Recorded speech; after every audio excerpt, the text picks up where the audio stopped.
घर में पड़ा वो सोफा सलिल और उसके माता पिता की जान का दुश्मन बन चुका था। यहाँ तक कि उसके उस घर के पुराने मालिक से हुई बातचीत का भी कोई फायदा नहीं हुआ था। वो बेबस था। अब उसके पास बचने का सिर्फ एक रास्ता था, या कम से कम उस बुढ़िया ने तो उसे यही कहा था। अब सलील सोच में पड़ा हुआ था कि वो क्या करे। क्या अपनी और अपने घर वालों की जान बचाने के लिए वो किसी और की जान ले सकता था? शायद नहीं। मगर क्या उसके पास दूसरा रास्ता था? सलील इसी ऊहापोह में फंसा हुआ था। वो उठा और बाहर निकल गया। उसने अपने माता पिता से इस बारे में कुछ नहीं कहा। सलील के दिमाग में पता नहीं क्या चल रहा था। वो सीधा उस बुजुर्ग के घर पहुंचा। वो भी उसे वहां देखकर बिल्कुल भी हैरान नहीं हुए। वो बोले, अरे तुम आओ बैठो। क्या फैसला किया तुमने? कब जा रहे हो ये घर छोड़कर? सलील ने उन्हें अपने सपने में दिखी बुढ़िया के बारे में बताया। वो बुजुर्ग बोले, तो तुम ये बताने यहां आए हो? तो फिर क्या सोचा तुमने? मुझे अब मारकर अपनी जान बचाओगे या नहीं?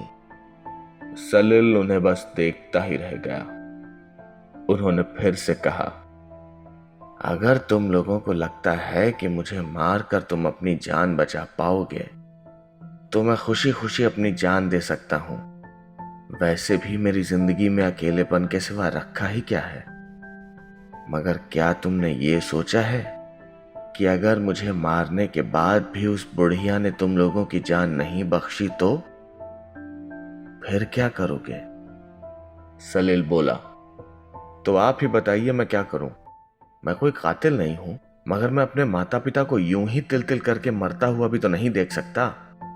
वो बुजुर्ग कुछ सोचते हुए बोले, मैं तुम्हारे घर चलूंगा और अगर हो सकेगा तो तुम सबकी जान बचाने की एक कोशिश तो जरूर करूंगा।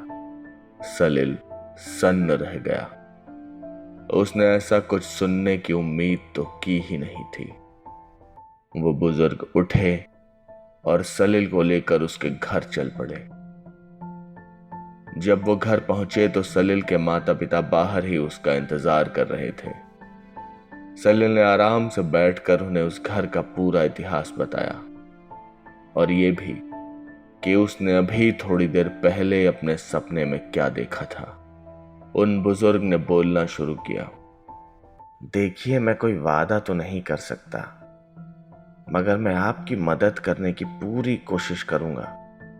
मैं नहीं चाहता कि जैसा मेरे परिवार के साथ हुआ वैसा आपके साथ भी हो। आप बस कुछ देर के लिए मुझे यहां अकेला छोड़ दीजिए। वो बस सोफे पर आंखें बंद करके बैठे और कुछ ही देर में उन्हें नींद आ गई। वो उस सोफे पर पहली बार सोए थे, इसीलिए आगे क्या होने वाला था उन्हें कोई अंदाजा नहीं था। कुछ ही देर में उनके साथ भी वही सब हुआ जो कि अब तक बाकियों के साथ हुआ था, मगर उन्हें तो जैसे कोई फर्क ही नहीं पड़ रहा था। धुएं से बना वो हाथ उनके शरीर के आर पार होता हुआ निकल गया, मगर उन्होंने उस पर जरा भी ध्यान नहीं दिया। वो शायद अब किसी भी चीज का सामना करने के लिए तैयार थे। तभी उन्हें गहरे धुएं के बीच से कोई अपनी तरफ आता हुआ दिखा। सामने से एक धुंधली सी परछाई उनकी तरफ बढ़ रही थी। थोड़ा पास आने पर उन्हें कुछ साफ दिखाई देना शुरू हुआ। एक बुढ़िया धीरे धीरे चलते हुए उनके पास आ रही थी। वो बुजुर्ग उसे देखते ही पहचान गए। वो बोले, तुम मेरे परिवार की मौत की जिम्मेदार तुम ही हो। आखिर तुम चाहती क्या हो? इन मासूम लोगों ने तुम्हारा क्या बिगाड़ा है? मैं मरने से नहीं डरता। वैसे भी मेरे परिवार के बिना मेरी जिंदगी में कुछ नहीं है, मगर मरने से पहले मुझे तुम्हारी जुबान चाहिए कि तुम इन लोगों को छोड़ दोगी और यहां से हमेशा के लिए चली जाओगी। उस बुढ़िया के चेहरे पर एक शैतानी मुस्कान थी। सब कुछ सुनने के बाद वो बोली, मेरा झगड़ा तेरी बीवी से हुआ था और मैंने उसी दिन उसकी मौत का दिन तय कर दिया था। तेरे बच्चे ने मेरा कुछ नहीं बिगाड़ा था, मगर उसकी भी मौत आनी ही थी। अफसोस कि मैं उन सब की मौत देख नहीं पाई और आज आखिर तू भी यहाँ आ ही गया। अब तेरी बारी है। वो बुजुर्ग बोले, तुम्हें क्या लगता है मैं मरने से डरता हूं? मैं तो बस इन लोगों की मदद करना चाहता हूं। अगर तू वादा करे कि इन लोगों की जान बख्श देगी तो मैं अभी इसी वक्त अपनी जान देने के लिए तैयार हूं। वो बुढ़िया बस इतना ही बोली, अब तो इतना कह ही रहा है तो जा, मैं इन लोगों की जान बख्श दूंगी, मगर सिर्फ एक बार। अगर दोबारा कोई भी इस सोफे पर बैठा तो उसके बाद उन बुजुर्ग की नींद नहीं टूटी। कुछ देर हो जाने के बाद जब सलील कमरे में आया तो वो बुजुर्ग सोफे पर लेटे हुए थे, मगर उनकी सांसें नहीं चल रही थीं।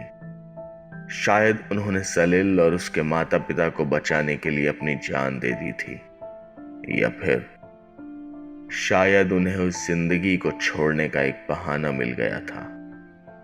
वजह कुछ भी हो, मगर उनके चेहरे पर डर या परेशानी नहीं, बल्कि शांति का भाव था। सलील वहां खड़ा उन्हें देखता ही रह गया। उसकी आंखों से आंसू बह निकले। वो जमीन पर बैठ गया। उसे समझ नहीं आ रहा था कि उसे खुश होना चाहिए या दुखी। आज उसकी वजह से किसी की जान गई थी, मगर इससे उसके पूरे परिवार की जान बच भी गई थी। सलील जैसा एक साधारण आदमी जिसकी साधारण जरूरतें थीं, एक बहुत बड़ी परेशानी में फंसकर बाहर निकला था। या शायद नहीं, कुछ भी हो, उसे यकीन हो चुका था कि भूत होते हैं।